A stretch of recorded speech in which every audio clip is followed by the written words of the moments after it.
The date is December 5th, 1945, and 5 American Avenger fighter bombers take off from an airstrip in the Naval Air Station of Fort Lauderdale, Florida. The weather is crystal clear, and blue skies greet the pilots as they rise to cruising height. Below them, the tropical Atlantic is light blue and calm. It's a picture-perfect day. The 5 aviators are experienced combat veterans and have hundreds of combat flight hours under their belt each. The Avenger aircraft they fly are fresh off the production line, equipped with all the latest flight gear that the U.S. Army industry can afford. The planes plot a course east, flying for 46 miles to execute a few practice bombing runs at the Hens and Chickens Shoals, a naval proving ground. Then the planes will fly east for 67 more miles to reach the Bahamas, before flying north for 73 miles and then turning back for Florida.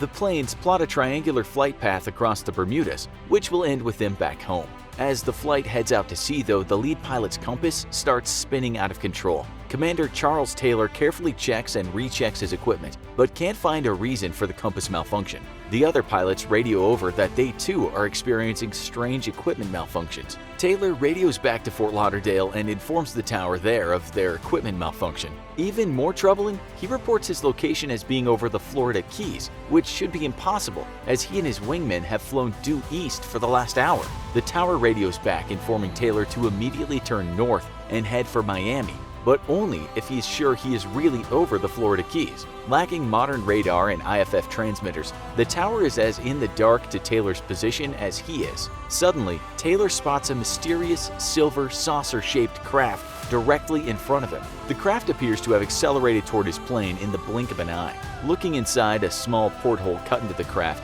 Taylor spots the face of a Zeti Reticulan alien waving back at him, licking his lips in anticipation at the delicious human brain feast it's about to gorge itself on. At the same time, miles beneath the Atlantic Ocean, a fire crystal that once powered the now sunken city of Atlantis hums with energy. The Atlantean relic, damaged in the great catastrophe that sunk the legendary city beneath the waves eons ago, is still functional, but severely damaged. The fire crystal releases a burst of energy that bores through miles of water and into the sky, incinerating Taylor and his aircraft. Except the Atlantean fire crystal is too late because Taylor and the other planes with him are suddenly overtaken by a shining, whirling vortex of Triforce energy, which teleports the pilots and their aircraft to the year 3451 AD. Arriving in our distant future, Taylor lands his plane to find a planet ruled by Bigfoots, a planet of the mythical apes. The Bermuda Triangle has mystified humanity ever since the disappearance of the now legendary Flight 19. But for as long as the myths surrounding the alleged mysteries of the Triangle have persisted, so too have the debunkers, who have worked far harder than any human should have to try and convince the people that Atlantean fire crystals and sea monsters and alien spaceships and time vortexes don't really exist. Now a scientist has finally pulled the curtain back on the truth behind the Bermuda Triangle, and his discoveries, all backed up with scientific evidence, have shocked many. Well, in truth, they haven't shocked many people at all. And that's because scientist Karl Kruszelnicki has at last revealed with empirical evidence that the only mystery surrounding the Bermuda Triangle is that there never was a mystery to begin with. Much like conspiracy theories surrounding JFK's assassination, the mental programming of male models to become elite assassins for the fashion industry, and the moon landing, it turns out that good old-fashioned human ignorance, a whole lot of misinformation, and an appetite for mystery is mostly to blame for the Bermuda Triangle alleged weirdness. Take the legendary disappearance of Flight 19, for example. In our opening scenario, we told the story as most conspiracy theorists tell it, and yet there are very many glaring errors even before we get to the aliens, fire crystals, and time vortexes. The weather, for example, was not crystal clear, and there was moderate cloud cover that impeded the pilot's sight at times. The waves below were cresting about 15 meters, hardly calm skies for a pleasant afternoon flight. The pilots themselves were not combat veterans with hundreds of flight hours between them, but rather 4 of them were extremely inexperienced and on what would have been one of their first training flights. Commander Taylor himself was also quite the controversial figure. He was known to be a heavy drinker and in fact had shown up that day quite hungover. Also, he had a prior history for getting lost and having to ditch his plane, having done so twice already. Clearly not the best navigator in the world, which maybe helps explain why he drifted so far off course. The fact that the airmen were not flying brand new Avengers but rather well-used aircraft probably also explains why Taylor's compass malfunctioned, which only exacerbated the problems with Taylor's poor navigation skills.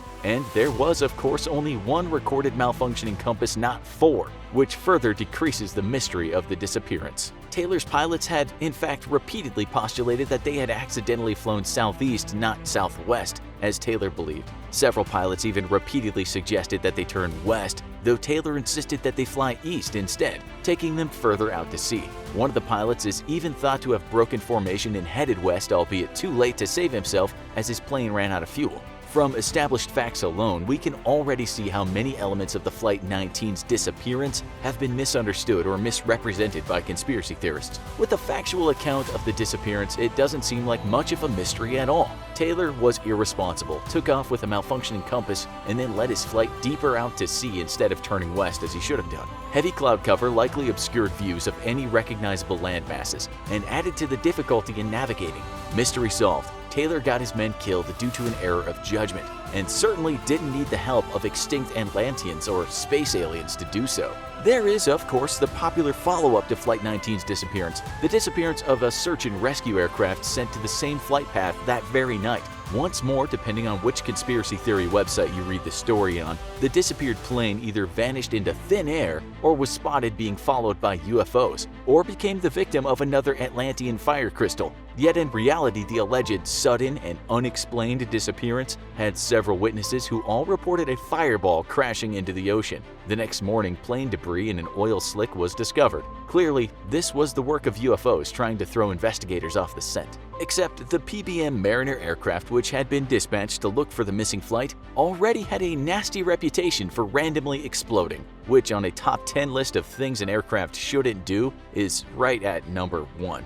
The aircraft had already earned the nickname of Flying Gas Tank by its pilots, and after the disappearance of the search and rescue Mariner, the Navy grounded all of its mariners and eventually replaced them altogether. So an irresponsible commander with a faulty compass showed up to work half drunk and led his men far out into the sea to crash. And the search and rescue aircraft dispatched to find any remains itself exploded due to its poor construction. For some, this is still not enough to convince them that aquatic Bigfoots in cahoots with the space aliens aren't firing Atlantean fire crystals at our planes and ships. Since the mid-1970s, Lloyd's of London has been attempting to convince the unwashed masses that there's nothing weird about the Bermuda Triangle. Lloyd's of London is a maritime insurer who has insured ships heading out to sea since the 17th century. Every time one of their insured ships goes down in an accident or bad weather, they lose a significant amount of money.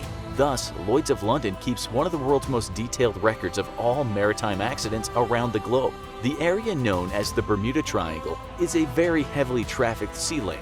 Cruise ships routinely cross through the triangle, bringing thousands of tourists to the Bahamas and other tropical islands, and giant cargo ships cross through the waters en route to ports in the Gulf of Mexico. A ship wishing to dock at the southern U.S.'s largest ports, such as Mobile, Alabama, must cross through the triangle on its way to America from Europe, Africa, or even Asia. All of this heavy ship and air traffic is bound to result in a large number of shipping accidents and lost ships. No matter how advanced our modern technology is, some estimates say that we still lose 24 ships every year, completely vanishing along with their crews. The ocean is still a wild and very dangerous place for mankind to tread, and occasionally it likes to remind us of that fact. When you concentrate large amounts of shipping traffic through a narrow corridor, such as the Bermuda Triangle, it's expected that from time to time there will be a headlines-grabbing disappearance. Yet, after scouring its records, Lloyd's of London was able to prove to the public that this part of the world suffers shipping accidents and losses at nearly the same rate as anywhere else on the planet. In fact, they've been trying to tell the world at large this since about 1974.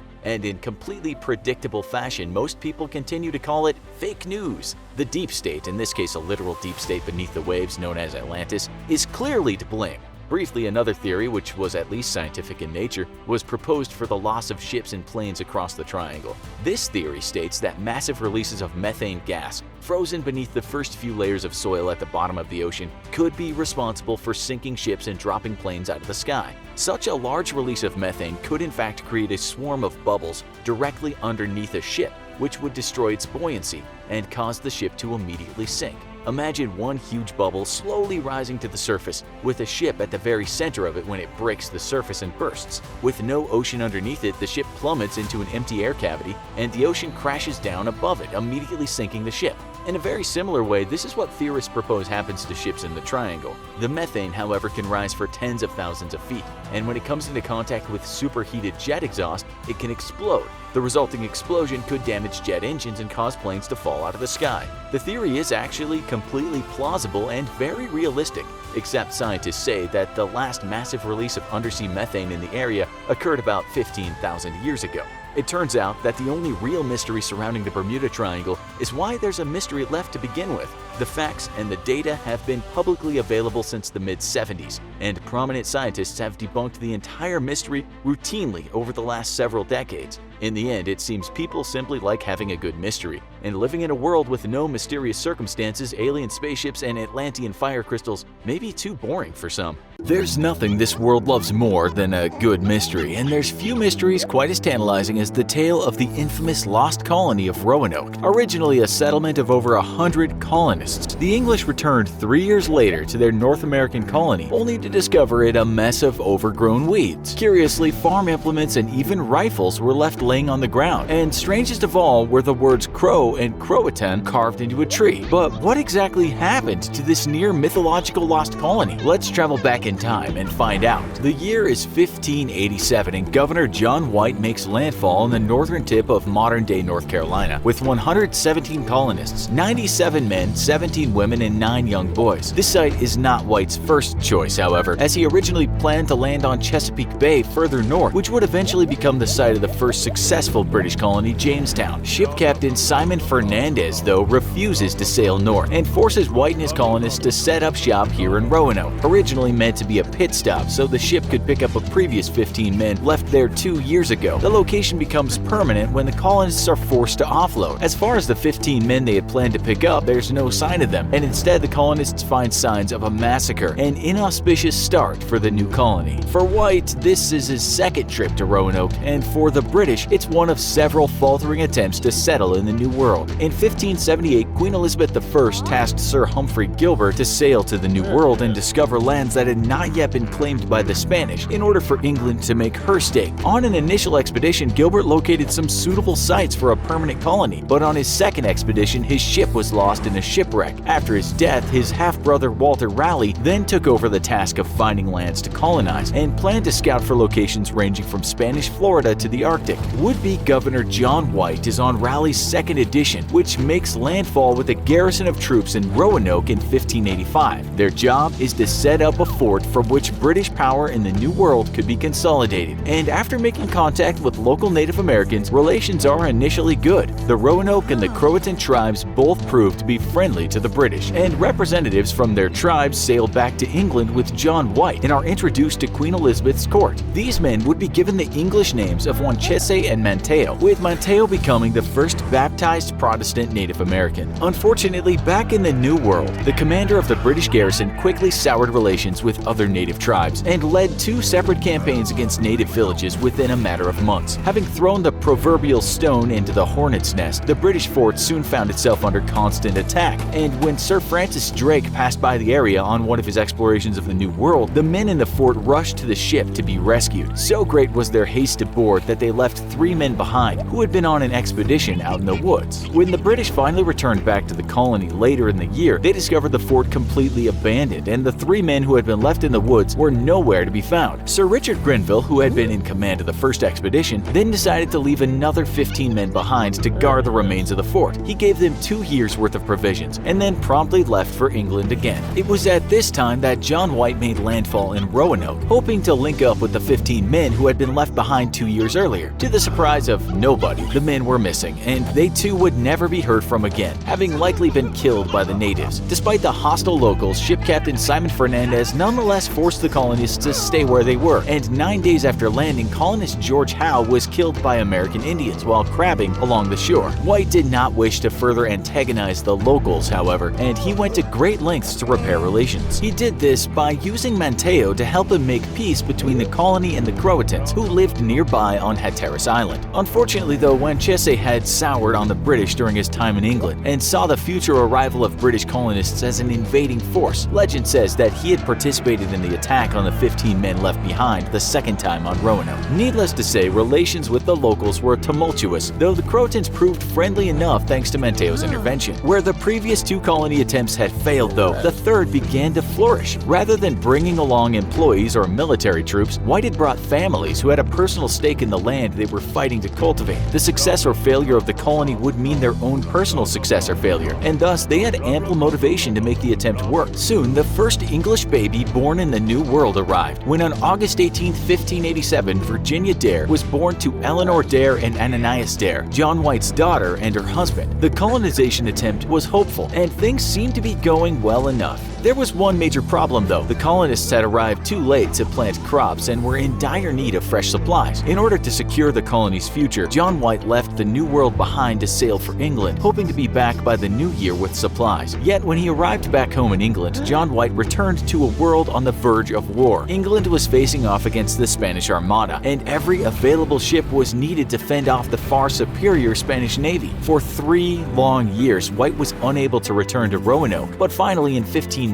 he made the voyage back across the Atlantic. Upon his arrival, White was initially hopeful. From a distance he could see that the housing had been established, and the protective walls made of pines had been repaired. He became worried as they neared the shore though, when he saw no signs of activity or smoke from fires. As his rowboat made landfall, his worst fears were confirmed. The colony was abandoned. The entire fort was overgrown with grass and weeds, and guns lay strewn about throughout the village. Chests within which valuables were kept and had been hidden in holes in the ground were broken open, and their contents of precious books, pictures, and personal belongings lay spilled across the floor. Curiously, valuables such as jewelry had been left behind, as had been all the extremely valuable guns and farm equipment. Whatever had happened to the colony, looting by the natives seemed to be improbable. White had instructed his colonists to leave behind a sign in case of emergency, a cross carved into a tree. Instead of the cross though, White would famously discover 2 other carvings, the first being the letters C, R, and O etched into a tree, and another being the full word Croatan. Upon discovering the carvings, White believed that the settlers had been forced to abandon the colony and moved with Mateo's people, the Croatans, on Hatteras Island, a theory he was unfortunately not able to prove when an approaching storm forced him to set sail back to England. With failing health, White never got a chance to return and rescue his colonists, and he died 3 years later. Theories abound as to what fate befell the colonists, but most believed that John White's original hunch that the entire colony had moved to Mateo's people are probably correct. This is because as part of White's secret code, the colonists were to etch the location of their travel in case they had to leave due to an emergency, and the addition of a cross would signal that the move was in response to a dire emergency. The word Croatan was however discovered carved into the wood of a defensive palisade that had been erected to supplement the colony's defenses, meaning that the colonists had clearly been under some threat and preparing for attack. In 2013, an expedition to the Native American settlement on Croatan Island discovered the remains of a European rapier, along with the barrel of a gun, lead shot, scraps of copper, and a piece of drawing slate with a lead pencil. This would lend a great deal of credence to the theory that the colonists had simply moved south with the Croatan people and assimilated into their population. In the 1700s, the discovery of Native Americans with gray eyes who claimed to have been the descendants of white settlers helped confirm the original version of the events. While the British artifacts could very well have been the results of trading with English colonists later on, the discovery of buried trash pits also lends credence to the theory that the Roanokean settlers had made their move here rather than starve alone in the cold winter or face innumerable hostile tribes alone. The trash pits showed an abrupt change in diets from fish and turtles to deer and birds, which could hint at the natives hunting using European guns which the colonists provided. Despite hostilities against the first 2 settlements, native tribes were well known to be extremely accepting of outsiders, and over the centuries of the New World's colonization, many former English colonists who joined with native tribes refused to return home and chose to stay with their tribes. The theory that the Roanokans had simply been absorbed in the Croatan tribe is the most likely to be true and the most plausible, while other theories claiming that they were simply massacred could also be true but is more unlikely. Had there been a massacre, then upon White's return there should have been remains to be found, and yet White and his men discovered none. The disappearance of the colony of Roanoke is likely far more mysterious than it ought to be. All evidence points to the fact that the colonists simply faced starvation and hostile neighbors, and so they moved to the only friendly tribe in the area and made their home with the natives there.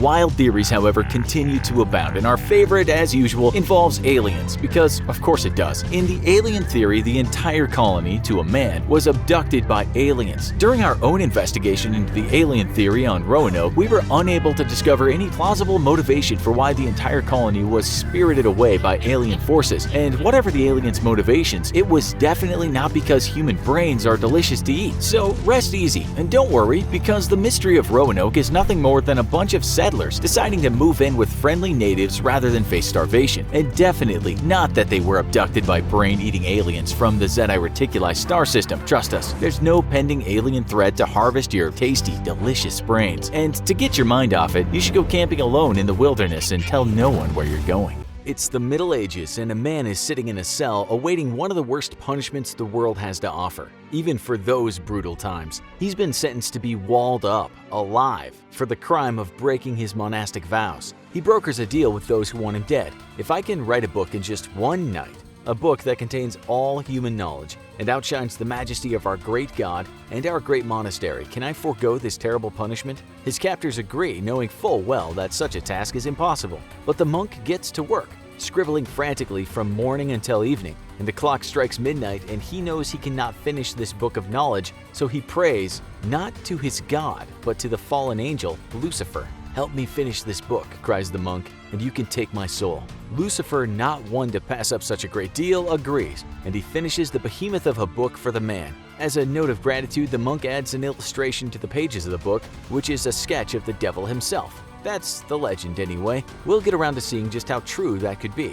Let's go back to the year 1648. It's the last year of what's called the 30 Years' War, a war that involved many European states and would claim millions of lives. What was it all over? Well, religion for one, and of course, power. In July that year, the Swedish army had overcome the army defending the city of Prague, a city located in the modern-day Czech Republic. What they found in a monastery there was something no man had ever seen before. They discovered a book, an old and spectacular book, something so big that it could hardly be picked up. It contained the full Latin Bible. It contained tales from ancient history, and it also contained the vast knowledge of medicine. Was this the book that the monk had written when in cahoots with the devil? One thing for sure is that it was, and still is, the largest illustrated medieval manuscript ever created. And yes, inside it was a drawing of the devil. The book became known as the Codex Gigas. In Latin, that simply translates to giant book.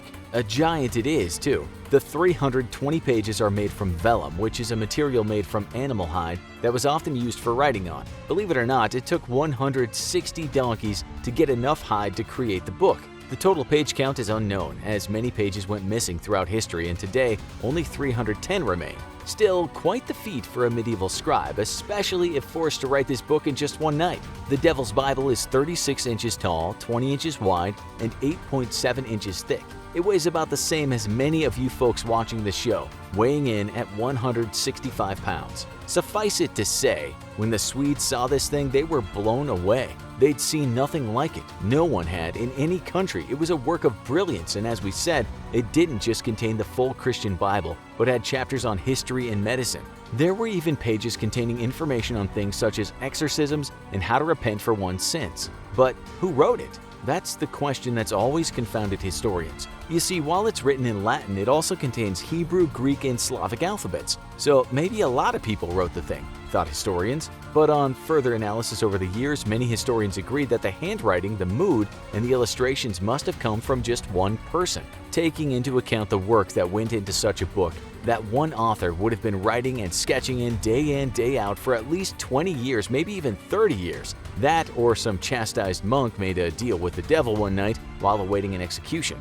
But who was this guy? Well, as the legend goes, he was named Herman the Recluse, and he was a 13th century monk working in Bohemia, part of today's Czech Republic. So what do we know about Herman? Given his epithet, we know he probably didn't get out much. In Latin, his name was Hermanus Hermitus, which you can guess relates to the word hermit. So did Herman make a pact with the devil and get the book finished in just one night? Or did he live up to his name and stay home for 20 or 30 years until the book was complete?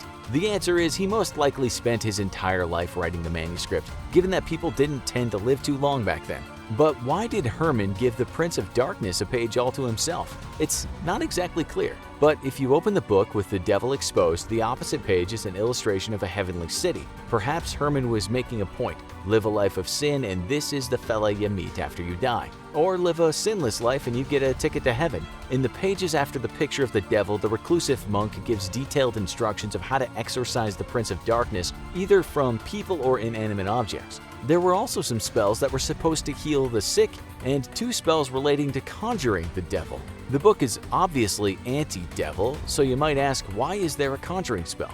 Well, historians now believe that the conjuring spells were there to protect people from the devil, not get into bed with him. As for the missing pages, some scholars believe they were intentionally removed. Why, you might ask? Well, that's where the conspiracy theories come in. Maybe the lost pages contain something that mortals like you were never meant to see, or maybe they were just stolen, or perhaps in the time the information on those pages was deemed offensive.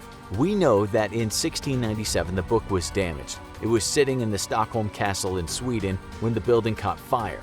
As the story goes, according to a vicar named Johan Erikssons, who wrote about the fire some 50 years later, the book was thrown from the building and it landed on someone. Imagine that, a book weighing the same as an adult male falling on someone's head. We guess the victim was severely injured. Codex Gigas was still intact at the end of the ordeal, although it said some pages went missing. In view of that accident, some people have said the Devil's Bible is cursed and will bring misfortune on anyone that goes near it. That's probably not true since it's been sitting in the National Library of Sweden in Stockholm for a long time, and it hasn't seemed to have cursed the place yet. On top of that, thousands upon thousands of people have seen it in that museum, and we expect they didn't get cursed either.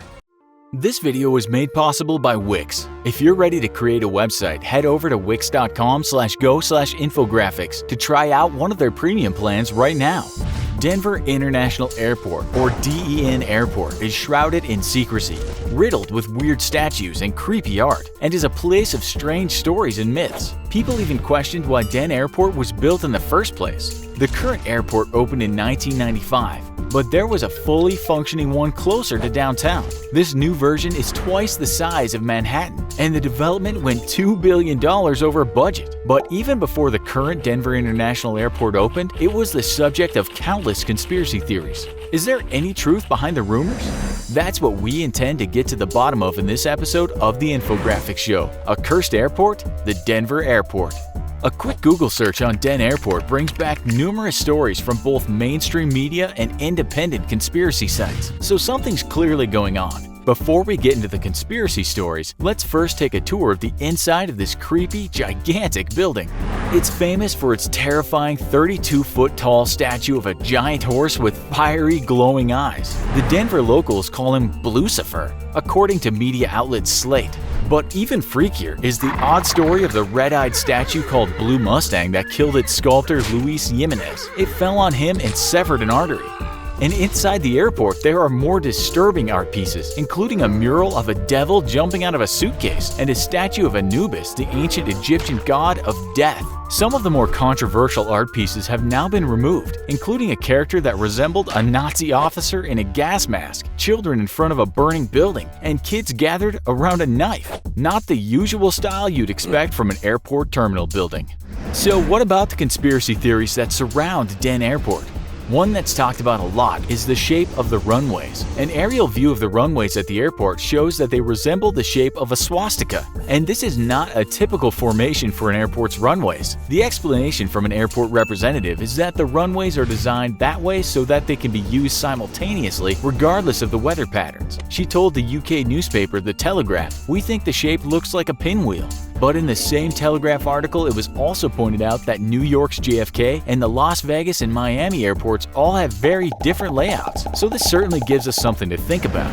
There are also dedication markers and plaques around the airport with some rather odd symbolism on them that looks like the Masonic Square. This has led to other conspiracies claiming that construction of the new airport was funded by the New World Airport Commission. However, when you search for that name, it seems to come up only in connection with DEN Airport, which has led others to draw the conclusion that the airport is actually funded by the Nazi group the New World Order. The date of the airport's dedication also happens to be March 19, 1994. If you add those numbers together, 191994, you get 33. This is the highest level one can achieve in Freemasonry, which represents perfection, and that Masonic square also links to the Illuminati group, of course. So the book is out on this one. New World Order, Freemasonry, Illuminati, or just a coincidence? We wanted to find out the root of this conspiracy, and it seems the theory of the airport being the Illuminati headquarters gained ground when it was covered on Jesse Ventura's woke TV show Conspiracy Theory in 2010.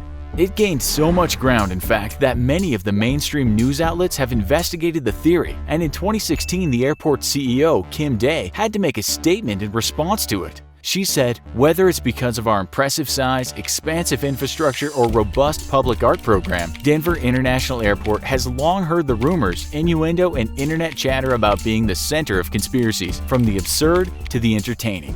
She also announced that the airport will be dedicating the month of October to embracing that strangeness and sharing in the fun. The month-long celebration included all sorts of odd conspiracy activities, such as conspiracy art tours, conspiracy theories uncovered art exhibition, and even a conspiracy costume party. Can there be any more strange rumors about this conspiracy-ridden airport facility? Well, actually, yes. The plot thickens. There are also a number of theories about what lies beneath the airport. According to BuzzFeed, a former airport construction worker claims 5 multi-story buildings were built underneath the airport. This, he said, was the reason the airport was so far behind schedule. He also said that there was a complex network of tunnels beneath the airport. This claim has been made by many others and led to theories that these underground buildings were everything from New World Order command bunkers to post-apocalyptic fallout shelters for the global elite, including billionaires and politicians. One theory even claims there was a makeshift Federal Emergency Management Agency or FEMA concentration camp waiting to be used beneath the Denver airport. But the airport just isn't set up correctly for gassing people, so this theory seems far-fetched. There are so many theories on what's beneath the airport that it's hard to know what's true and what is not. The most plausible theory seems to be that these underground tunnels are used for the airport's rail system and the overly huge baggage system that was going to be deployed but didn't materialize. So what is the truth behind the Denver airport? There are literally hundreds of theories online, and many of them contradict each other. We know it's a huge and expensive construction that didn't necessarily need to be so big, but that doesn't necessarily mean anything shady is going on at the airport. And compared to similar international airports, it could be considered a bargain build, as Hong Kong International Airport, which was built around the same time, cost a whopping $20 billion. And though there is another airport, it is much older and poorly designed to serve Denver's growing needs. The tunnels, which have some conspiracy theorists excited, are used for transport and moving baggage. But the artwork? That seems to have most people stumped, as it's certainly strange for an airport terminal. Just after 1 a.m. on March 8, 2014, Malaysian Airlines flight number 370 en route to Beijing, China from Kuala Lumpur checked in with Malaysia Air Traffic Control. "Good night, Malaysia 370" were the last words anyone heard from Flight 370 before the Boeing 777 disappeared from the face of the earth, with 239 souls on board. Now, 6 years later, there are still more questions than answers about the Malaysian air mystery, and what we now know about the missing flight MH370 is truly shocking. Almost immediately after the last check-in, just as the plane was crossing from Malaysian airspace into Vietnamese airspace, flight MH370 disappeared from radar screens. In the confusion of the zone crossing, it took more than 18 minutes for air traffic controllers to even notice the plane was missing. Officials on the ground attempted to reach the aircraft numerous times over the next several hours, but the calls went unanswered. The official distress call alerting Kuala Lumpur's Aeronautical Rescue Coordination Center that an aircraft and its passengers might be in mortal danger wasn't made until after 6 a.m., more than 4 hours after the plane disappeared. Early search efforts focused on the South China Sea, but 34 ships and 28 aircraft from 7 different countries could find no trace of the plane. It quickly became apparent they were looking in the entirely wrong area. Within a matter of days after the plane's disappearance, analysis of radar and satellite data provided the shocking details of flight MH370's final hours. Almost immediately after the goodnight message, the plane veered dramatically off course. It first made an abrupt turn to the southwest and flew back over the Malay Peninsula, then banked around the island of Penang before heading northwest up the Strait of Malacca and out across the Andaman Sea. This maneuver took more than an hour to accomplish, but the most shocking revelation from the radar data was the fact that after the deviation, the plane cruised on autopilot for hours before it ran out of fuel and plunged into the Indian Ocean, thousands of miles away from the initial search area. There were 3 major investigations in the immediate aftermath of the crash. Australia led the main investigations and search efforts as they were the closest to the assumed crash site, 1,200 miles southwest of Perth, and were well equipped to handle a major marine search. They began searching by air but found no trace of the plane. The time wasted searching the South China Sea likely cost them any chance of recovering the wreckage and the plane's black boxes. After 2 months of fruitless air searches, the team turned their attention to mapping and scouring the ocean floor in one of the deepest, most unexplored regions of the Indian Ocean. Unsurprisingly, their efforts failed to find any sign of the plane, and the investigation was closed after 3 years. The Malaysian police conducted their own internal investigation, which mainly consisted of background checks on the passengers and crew.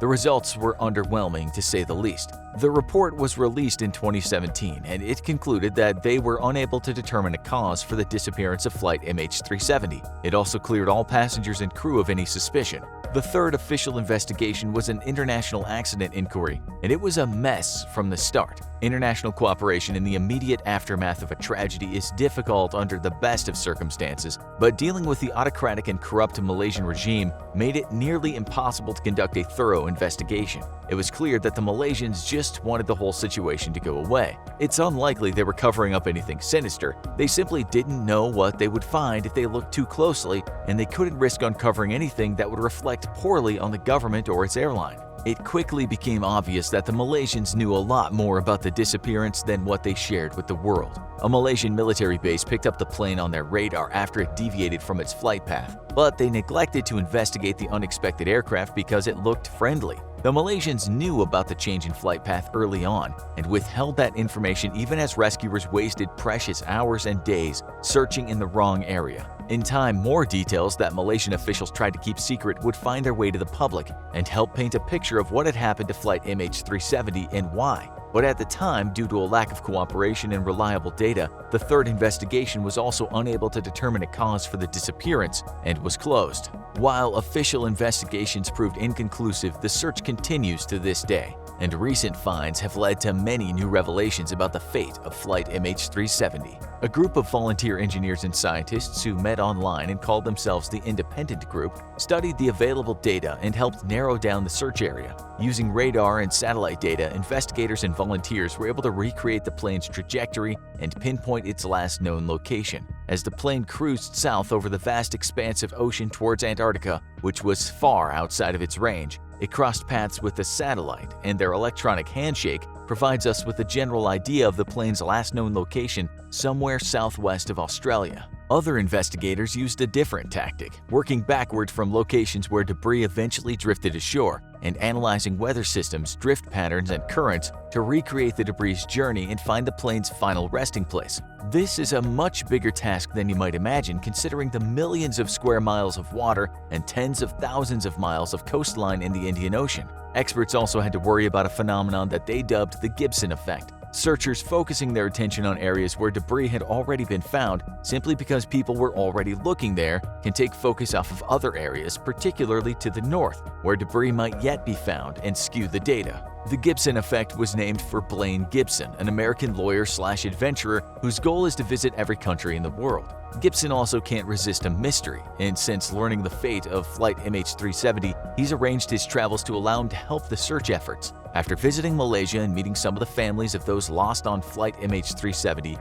Gibson figured the best way he could help was by being on the ground, and he began visiting coastal areas where debris might wash up and painstakingly combing the beaches for clues. Even though this amounted to searching for a needle in a haystack, Gibson's crazy idea actually paid off. On the advice of some Australian oceanographers about ocean currents and drift patterns, Gibson first visited Mozambique, where he asked local fishermen to show him where they'd often find washed-up nets and fishing equipment. Against all odds, there he found a scrap of metal that looked suspiciously like a plane part, and it was later confirmed to be part of MH370's horizontal stabilizer panel. More discoveries would follow, and Gibson built a network of locals all along the Indian Ocean coastline who would bring or sell him their finds. In the end, of the several dozen pieces of debris found that were confirmed or suspected to be from MH370, Gibson would be personally responsible for finding 1/3 of those pieces. And in case he ever forgot why he was doing this, he often found empty purses and backpacks washed up along with the debris, a haunting reminder of the lives lost.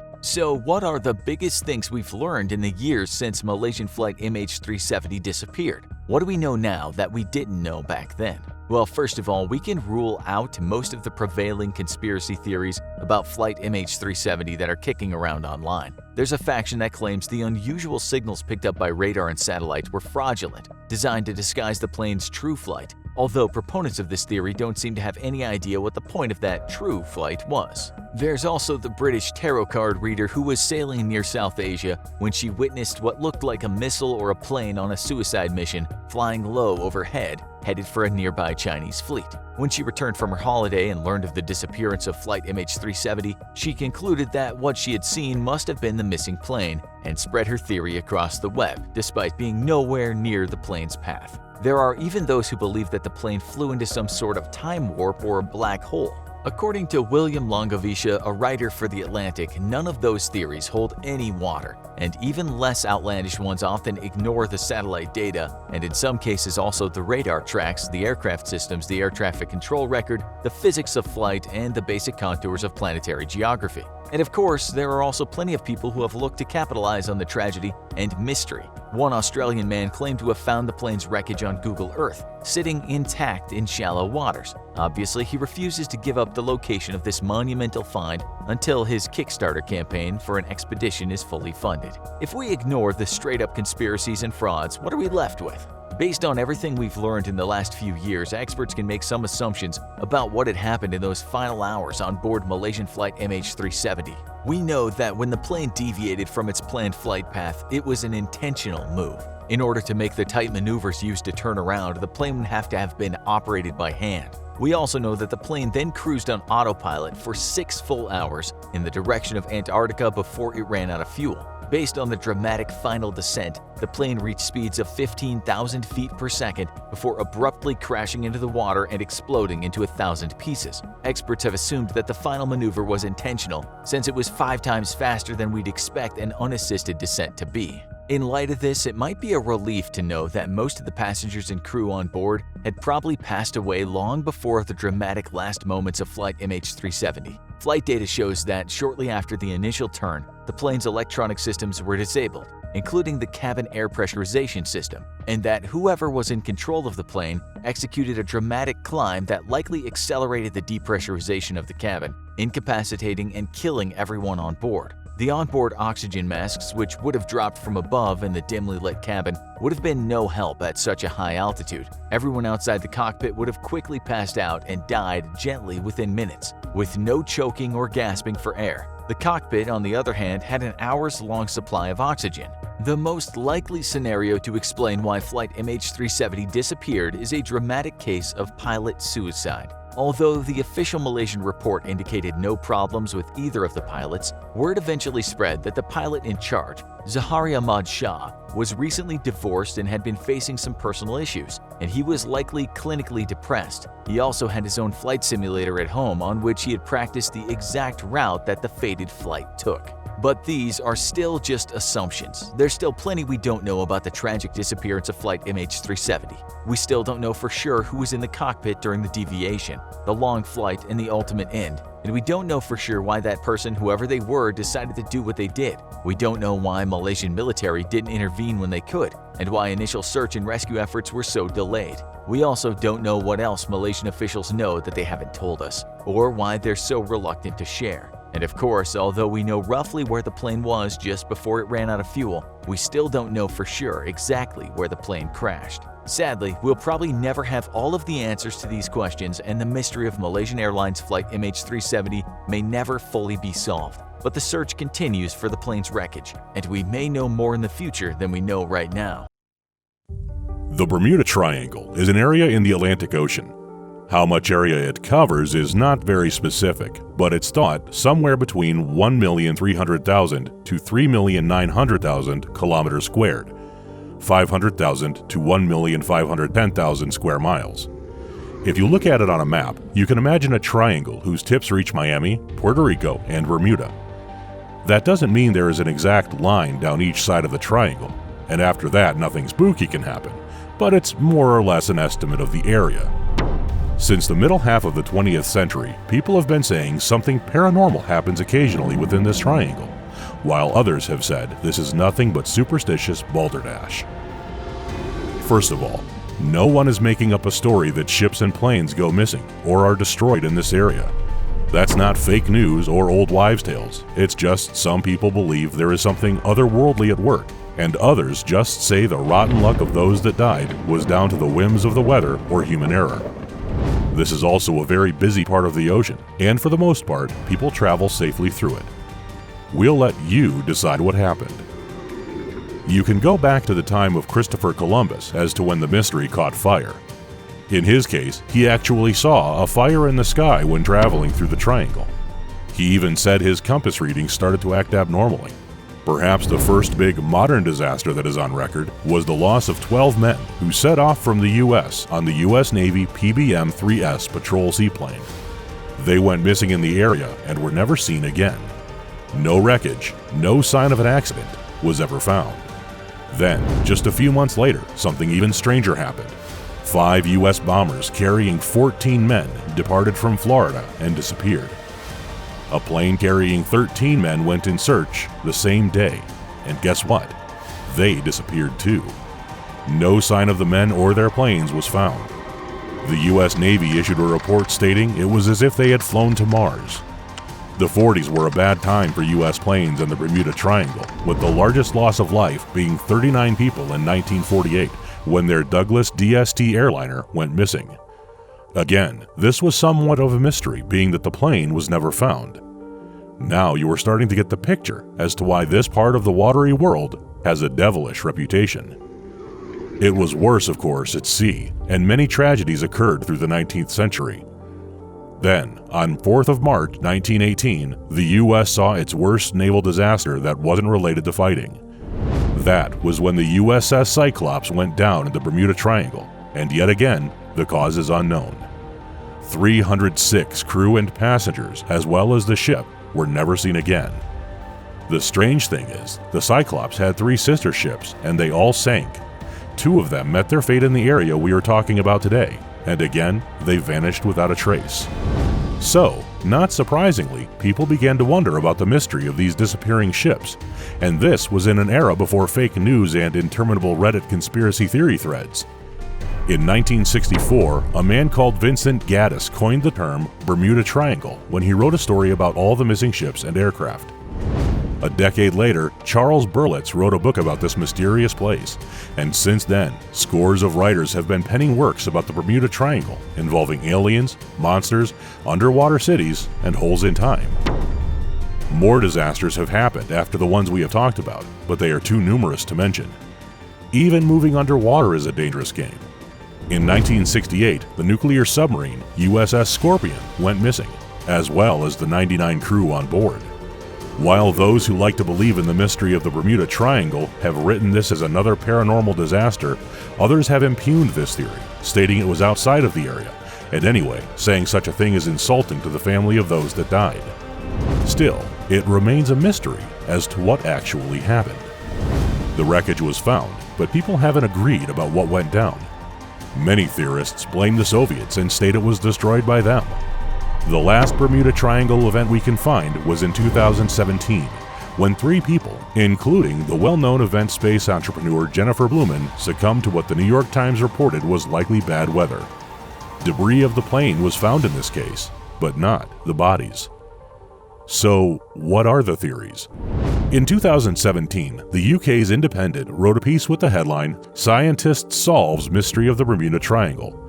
The scientist is called Karl Krzelnicki, and he said the only things you can blame are human error and bad weather, rather than aliens or the lost city of Atlantis.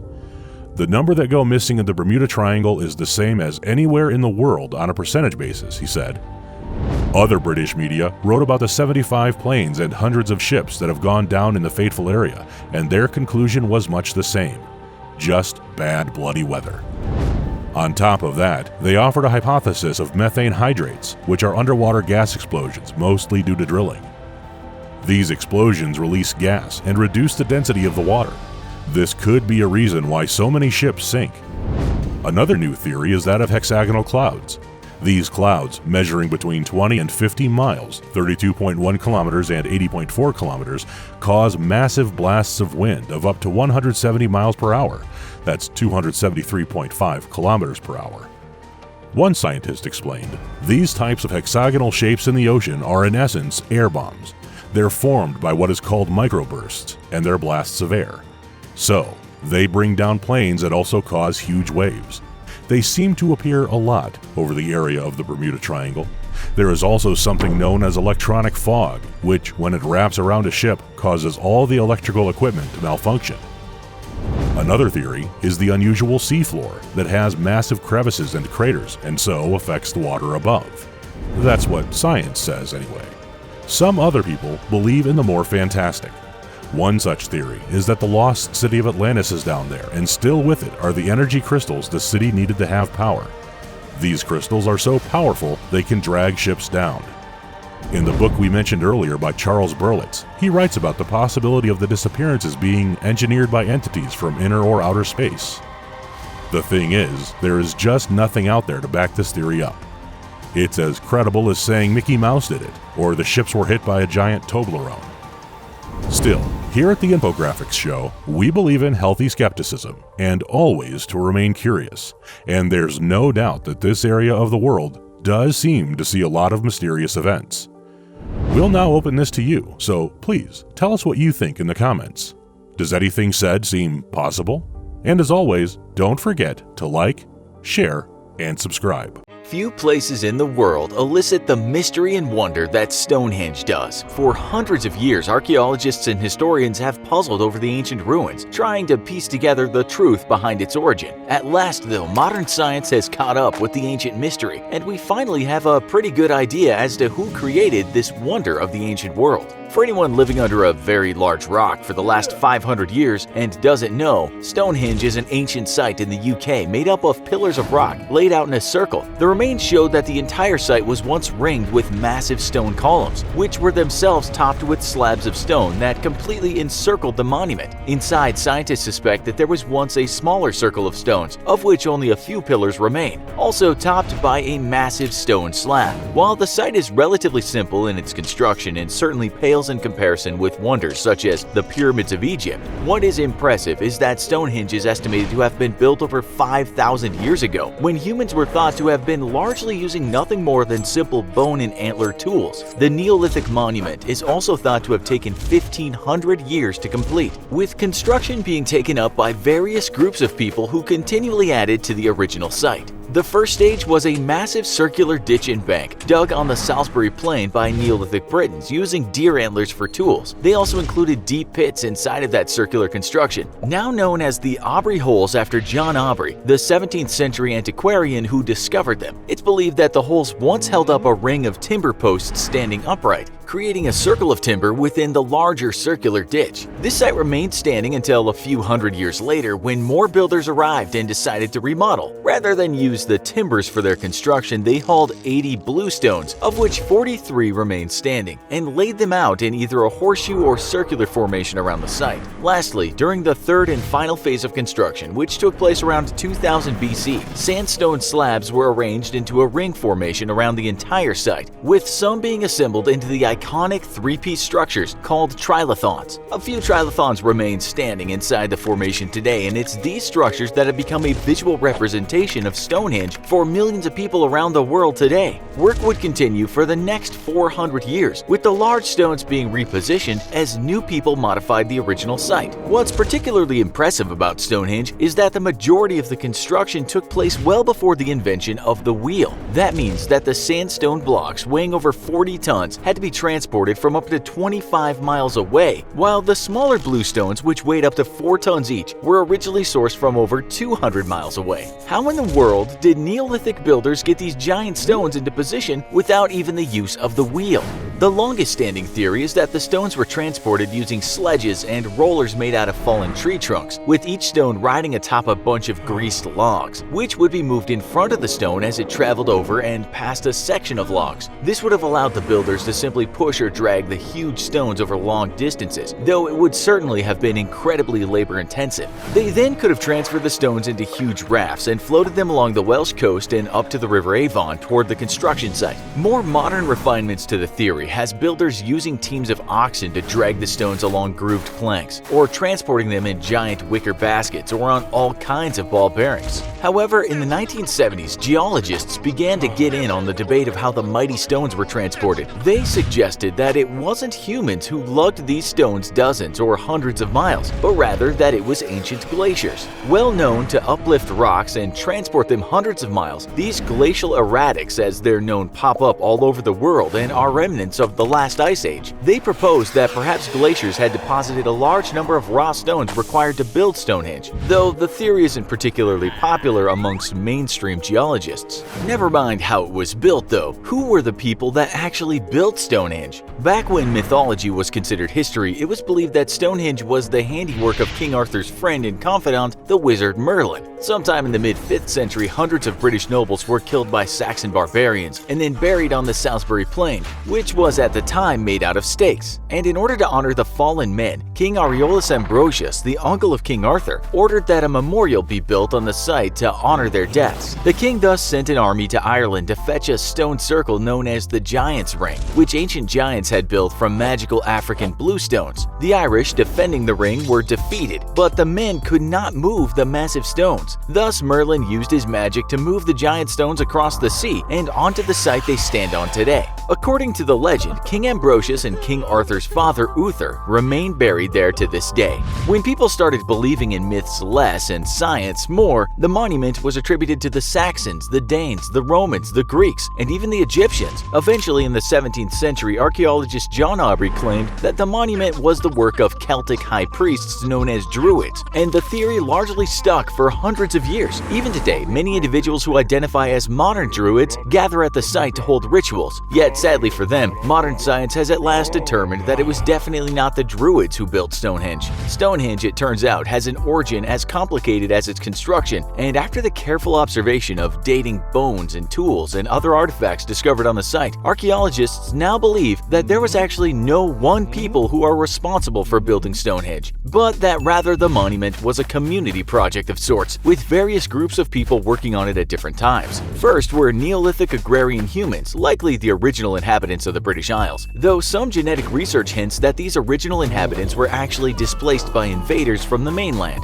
Then the descendants of the original Britons likely added to the site, followed by immigrants from the European continent, with some hypothesized to have come from as far as modern-day Turkey. Stonehenge, it turns out, has no one source, but rather is a hodgepodge of different cultures who likely all appropriated it to suit their own needs. We might never know why it was originally built, but it's clear that as new groups of people came across the site, they were quick to modify or add to the construction in order to suit their own needs. The site is thought to have served purposes related to astronomy, calendar keeping, religious ceremonies, and even as a royal monument, with its function throughout the years as varied as its original builders. While today it serves as a tourist destination for people who come from all over the world to marvel at the ingenuity of our ancestors. This is, of course, the official story, and other sources claim that Stonehenge is, you guessed it, alien in origin. Some believe that Stonehenge is part of a global navigation network used by alien ships, with sites that include the pyramids and the Nazca Lines in South America. Apparently, ancient aliens needed visual signals by which to navigate the spacecraft that they traversed the galaxy with because they never quite developed GPS technology. A very curious technological misstep.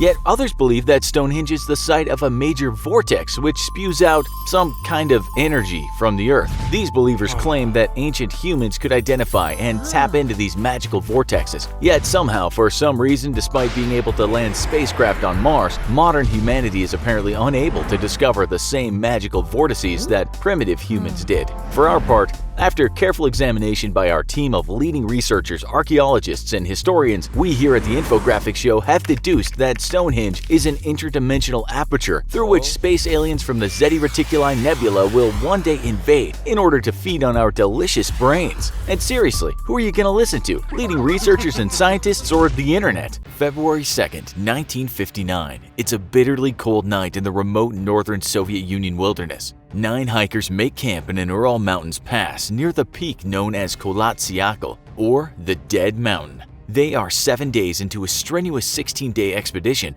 and are slightly off course due to losing their direction in bad weather conditions. However, they are all experienced trekkers and should be fine, except the hikers never live to see another dawn. Sometime during the night, the hikers leave the safety of their tents and flee into the frigid dark, some of them half-dressed and barefoot. What happened to the 9 hikers on that freezing Siberian night? The bizarre and confusing circumstances of the last hours of the hikers' lives have caused much speculation. The Dyatlov Pass incident, as the tragedy has come to be known, is one of the most enduring and popular mysteries of the latter half of the 20th century. In late January 1959, 10 students and alumni from the Ural Polytechnical Institute, UPI, and an older ski instructor began a difficult trip, the climax of which was an arduous 7-mile trek to reach the northern Ural mountain of Otorten. With diaries and cameras found at the campsite, authorities were able to retrace the group's journeys up until the day before their death. The leader of the hiking group was 23-year-old Igor Dyatlov, a radio engineering student. Dyatlov was extremely passionate about the outdoors and an avid skier. The snowy, windswept mountain pass where the hikers perished will eventually come to bear his last name in his honor. Dyatlov's close friend, 23-year-old Yuri Krivonashenko, was a frequent companion on his hiking trips. Krivonashenko, the joker of the group, had studied construction and hydraulics, graduating from UPI in 1957. He was 5 days short of his 24th birthday when he died. There were 2 more Yuris among the trekkers, both aged 21. Yuri Yudin was an economics student with an interest in geology. Yuri Doroshenko was a radio engineering student with a reputation for being impulsive and fearless. Once during a camping trip, he had confronted a bear with a geologist's hammer. Zinaida Kolmogorova, nicknamed Zina, was 22 years old and also a radio engineering major.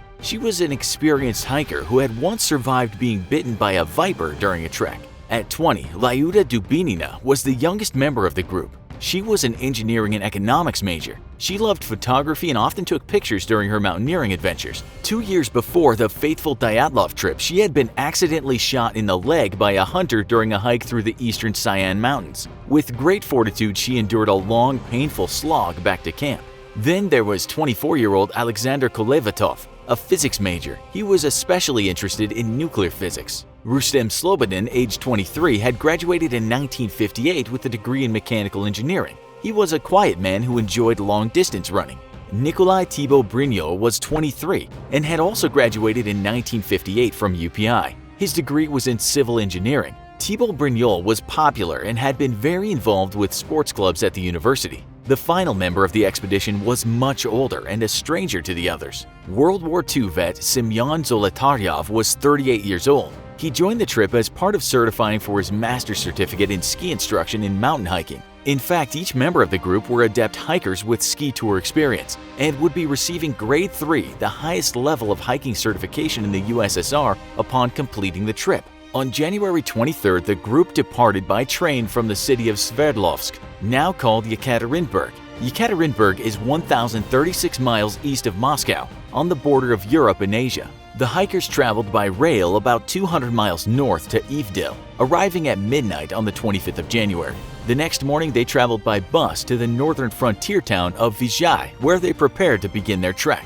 Dyatlov went to the local post office to send a telegram about their arrival to the checkpoint of the route. He had also agreed to send a second telegram on February 12th, once the group had completed their journey. After checking in with the Sverdlovsk Political Bureau of Extreme Sports, Dyatlov sent a postcard to his father, the last message he would ever write. From Vizhai, the hikers traveled by truck to a remote logging community. On January 27, 1959, the physical part of the journey began in earnest. The hikers skied along the Lovza River, hiring a local with a horse and sled to carry some of their provisions. They traveled to an abandoned mine, the last human settlement in the area, and spent the night there. Yudin, who hadn't been feeling well due to joint pain, took some geological samples for the university. On January 28th, an upset Uden whose condition was worsening decided to turn back, skipping the rest of the hiking trip. This decision would save his life. In fact, Uden lived to the age of 75, dying April 27, 2013. The remaining 9 hikers continued toward their goal of reaching Mount Torton.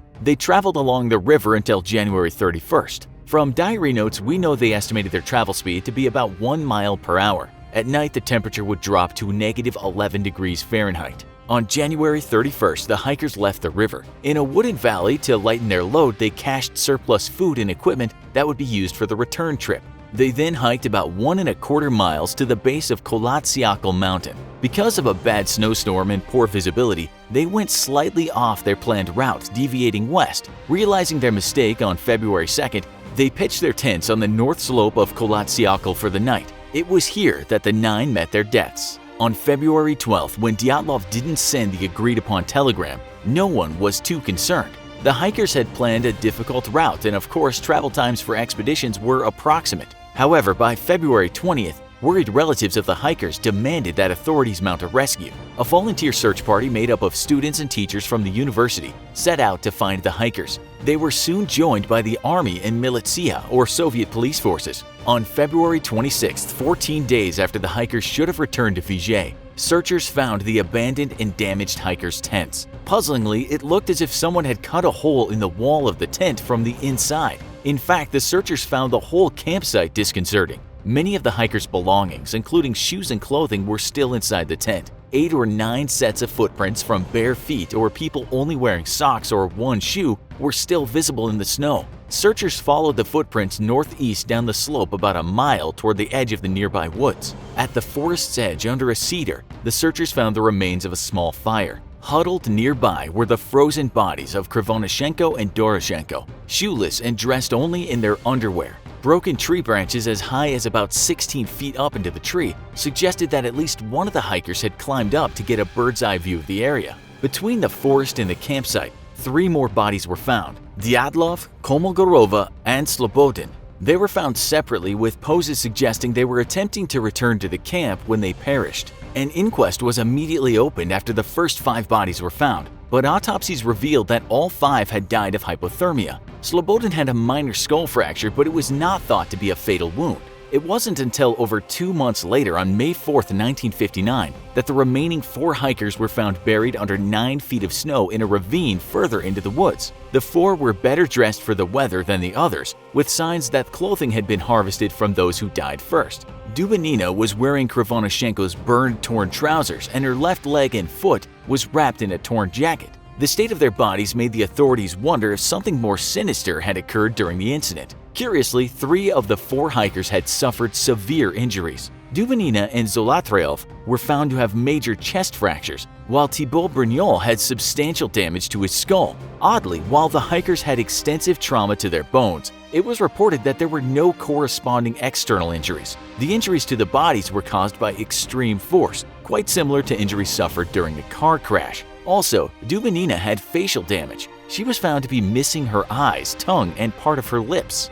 Russian authorities quickly wrapped up the inquest, concluding that the cause of death was an unknown compelling force which the hikers were unable to overcome. Dubinina's missing body parts were explained away as simply decomposing. It's reported that she was found in a stream that ran under the snow. Public access to the Dyatlov Pass, where the hikers died, was banned for 3 years, and the results of the investigation were classified in a secret archive until the 1970s. The authorities suppressing information regarding the case had the opposite effect of what was intended. Over the years, odd details and rumors surrounding the deaths have leaked out. The skin of the deceased was said to be a strange tan color. Some claim that the bodies were prematurely aged. Some speculate the corpses were unnaturally manipulated or posed after death, due to characteristic livor mortis markings discovered during autopsy, as well as burns to hair and skin. Some of the hikers' clothing contained traces of radiation. Other clothing was a strange shade of light purple, the result of processing reagents for disinfection. The tent and camp were set up in an amateurish way unusual for experienced hikers.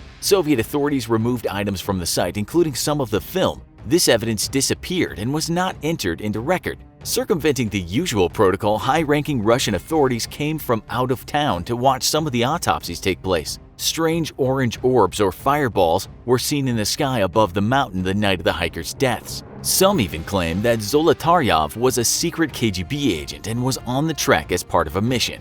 As some of the searchers and lower-level officials involved in the case retired, they've drawn up their memories discussing how evidence was ignored, information was restricted, and the official statements they were instructed to say about the case. There have been documentaries, books, and even a fictional movie made based on the Dyatlov Pass incident. There are a number of websites dedicated to the incident, where users have painstakingly dissected maps, photographs, diaries written by the hikers, and any other details they could find. Over 75 theories have sprung up as to what actually happened on the mountain. The theories are wide-ranging. They run the gauntlet from the supernatural to the more mundane. The hikers were killed by aliens or a yeti. There was an animal attack, such as a wolverine. The hikers were killed by the Mansi people, a local indigenous tribe. The Ural Mountains are sacred to the Mansi, and the hikers were trespassing in a spiritually important place. Actually, the remains of a Mansi chum or nomadic tent was found relatively near the Dyatlov campsite. The authorities considered foul play by the Mansi in the beginning. However, the injuries to the hikers were determined not to be caused by humans. Another theory is that the hikers stumbled into an area where the USSR was testing a secret weapon program, and there was a military cover-up. Radiological weapons testing could account for the hikers' weird injuries and the feelings of warmth which led the hikers to stripping in the snow. The odd orange glowing spheres in the night sky were seen by another group of hikers who were camping approximately 31 miles south of the Dyatlov incident, and confirmed by meteorological services. Could these lights have been rockets or some other type of weapon testing? Probably the most commonly held theory is that there was a sudden slab avalanche in the middle of the night that partially buried the tent and woke the hikers. Slab avalanches occur when a sheet of hard, dense snow slides down a slope. After the avalanche, the hikers cut the tent open with a knife and escaped down the mountain into the nearby woods. Disoriented, they couldn't make their way back to the camp and ended up splitting up. However, experienced hikers were unlikely to react to an avalanche by rushing out into the freezing cold, wearing only minimal clothing and without shoes. Nor was the area known for avalanches. The terrain on the slope is craggy with boulders sticking out from the ground, making an avalanche here very unlikely.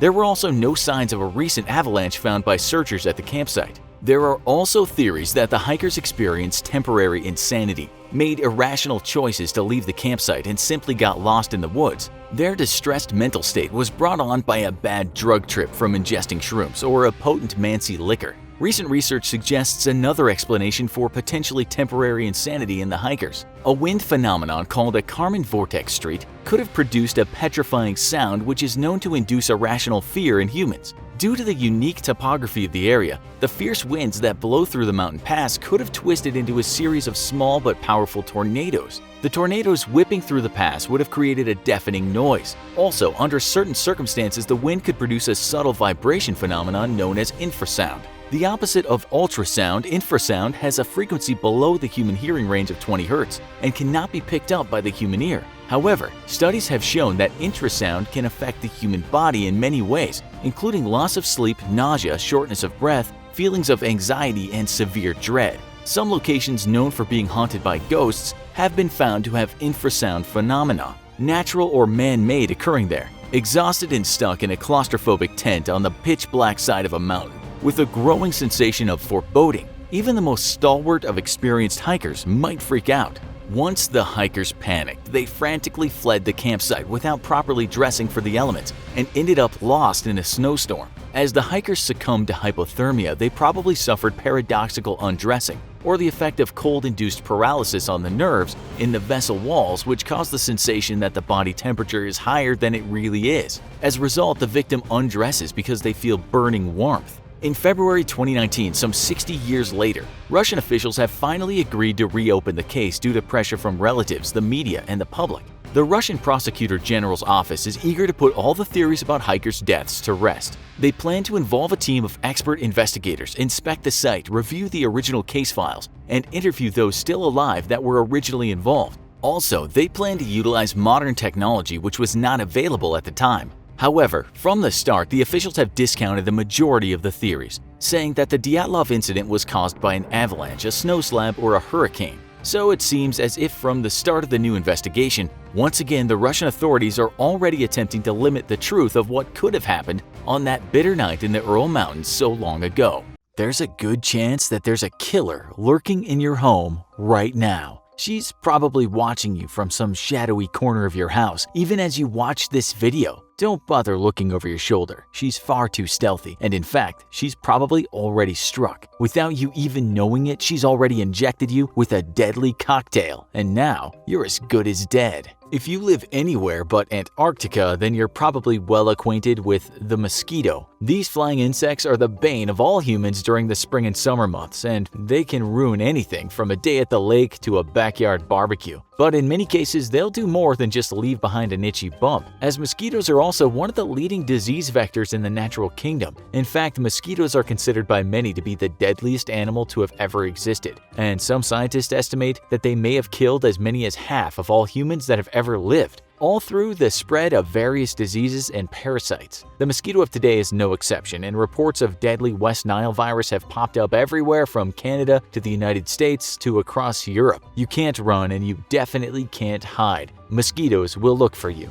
They will find you. And like a revenge-fueled Liam Neeson, they might just kill you. The best part, with global warming heating up the earth and changing the climate, the northern latitudes that mosquitoes can show up at have been steadily increasing for years, and the longer warm seasons all around the world have given mosquitoes even more time to do what they do best: breed by the trillions. Soon, any argument that global warming is real or not will be moot, as we'll all be too busy trying to climb out from under an avalanche of disease-bearing mosquitoes. But why do mosquitoes even bite in the first place? And why does it seem like sometimes you get covered from head to toe in bites that refuse to stop itching for days, while your friend remains somehow untouched? Well, this might just come as a surprise, but mosquitoes primarily feed on nectar, the natural juices of various plants and fruit juices. And in fact, the male mosquito does not bite animal hosts at all, sticking to an all-vegan diet that complements his modern yoga-fueled lifestyle. Male mosquitoes, it turns out, are rather peaceful individuals and have no wish to harm any other living beings, content to gather all their sustenance from fruits and plants. See you at the smoothie bar, Mr. Mosquito. Female mosquitoes, on the other hand, are hell-bent, rampant, bloodthirsty succubi that kill in the millions, all in the name of procreation. That's because before a female mosquito can lay her eggs, she needs to obtain proteins only found in the blood of animals. When a daddy mosquito loves a mommy mosquito very much, he gifts her a package of sperm, which she holds onto in order to develop eggs, and then the mommy mosquito flies away to drink the blood of dozens of innocent victims, leaving a trail of death and destruction in her wake. Many human relationships follow a similar pattern. Only by acquiring fresh blood can her body get the proteins that she can't get from plant nectar, which in turn allow her to rapidly develop a brood of eggs, which she then fertilizes with the male's sperm package. While the exact process varies depending on species of mosquito, because nature hates you and wants you to know it, so of course there's more than one species, ultimately the female will find a source of water or moisture in order to deposit her eggs. There, her job is done, and she flies away to do it all over again. Unlike many species of insects and animals, mosquitoes breed as often as they can, and once again scientists have confirmed that this is because nature hates us. On their own though, mosquitoes are quite harmless, even the females who do all the biting. When a mosquito bites, she is kind enough to inject you with a topical anesthetic, which numbs the immediate area of the bite. Then she injects her needle-like proboscis deep into your flesh, an instrument so finely tuned that today scientists are replicating its construction in order to make pain-free syringes. However, like a sloppy first-time kisser, the mosquito's saliva ends up spreading all over your body tissues, and this triggers an immune response from your hyper-vigilant immune system. The body then produces histamine, which is aimed at increasing blood flow to the area, so that more white blood cells can hitch a ride to the site of the intrusion. But unfortunately, the histamine also messes with nerve cells in the vicinity, which causes the intense itching associated with mosquito bites. Some people's immune systems, however, don't even react to mosquito saliva, either because their immune system is incredibly lazy and can't be bothered to do its job, or because it's grown tolerant to the saliva after identifying it as a non-threat. You can always identify who these lucky individuals who don't react to mosquito bites are by the way they constantly ask, "There's mosquitoes in these parts?" When you show up looking like you've developed the measles after a 2-day camping trip. Try not to hurt them, no matter how much they deserve it.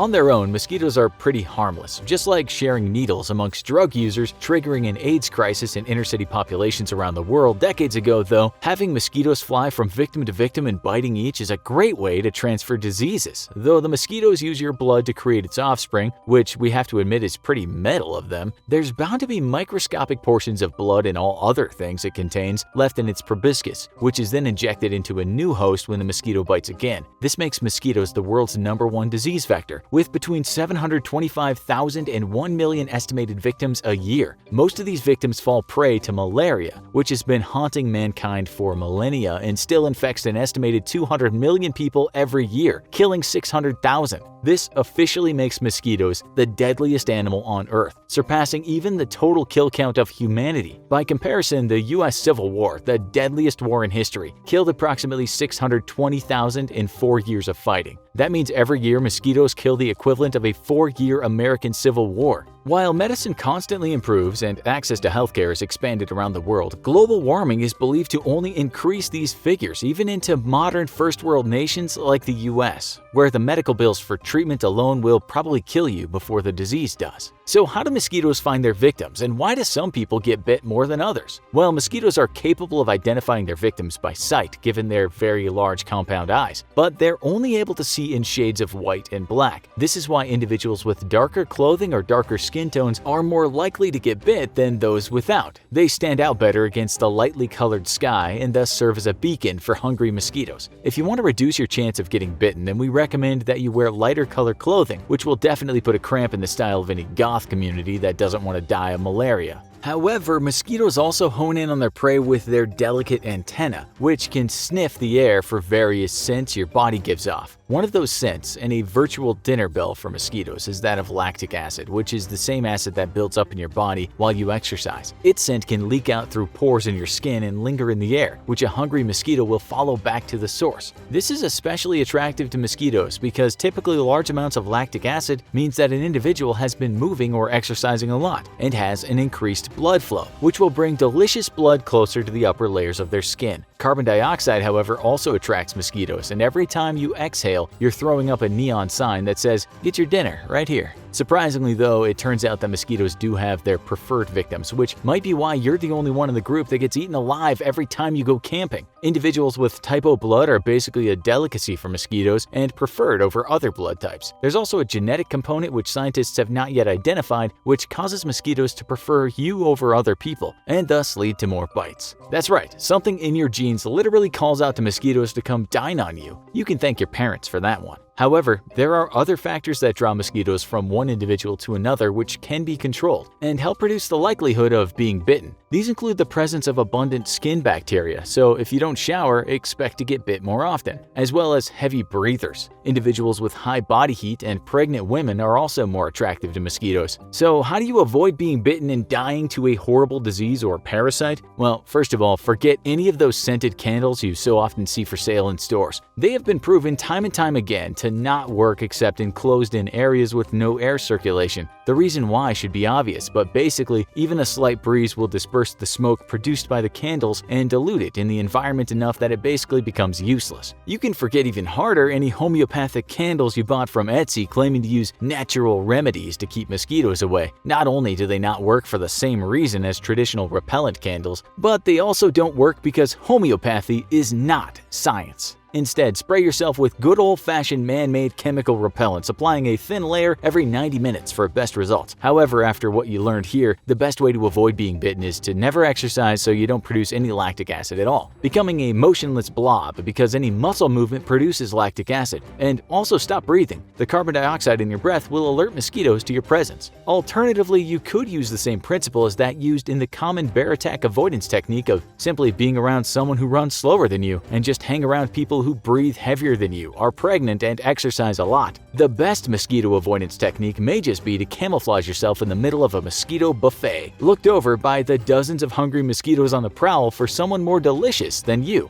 They had cut their way out of their own tent from the inside, their personal items and even a fresh meal perfectly laid out and ready to be eaten. They fled in a panic, mostly shoeless and some without socks, and none of their cold weather clothes despite the temperature being negative 13 degrees. A few hundred yards away, 2 bodies were found. Several hundred yards past them, 2 bodies were discovered under a tall tree, clothed in only underwear. One of the bodies had a 3rd-degree burn and a chunk of flesh from the right hand was in its mouth. All the bodies found were covered in bruises, cuts, and scratches. The rest of the bodies wouldn't be found until months later, and the shocking details only deepen what's the greatest mystery to ever come out of the Soviet Union. Late January 1959, and a group of 9 college students and recent grads are embarking on a trip of a lifetime. The group is made up of experienced hikers and skiers, but they've plotted a route that no Russian had ever taken. The trip would take them on a 16-day trip across the Urals and through the territory of the native Mansi people. It would be a grueling ordeal, exposing the group to bitterly cold temperatures and high winds, but the route avoided the dangers of trying to cross the mountains in winter by sticking to the lowlands. The trip would require great endurance, but the group of young Soviets was well prepared for the ordeal. The Ural Polytechnic Institute Sports Club had sponsored the trip, brainchild of Igor Dyatlov, who could have no way of knowing that his name would go down in infamy as he dreamt up the expedition.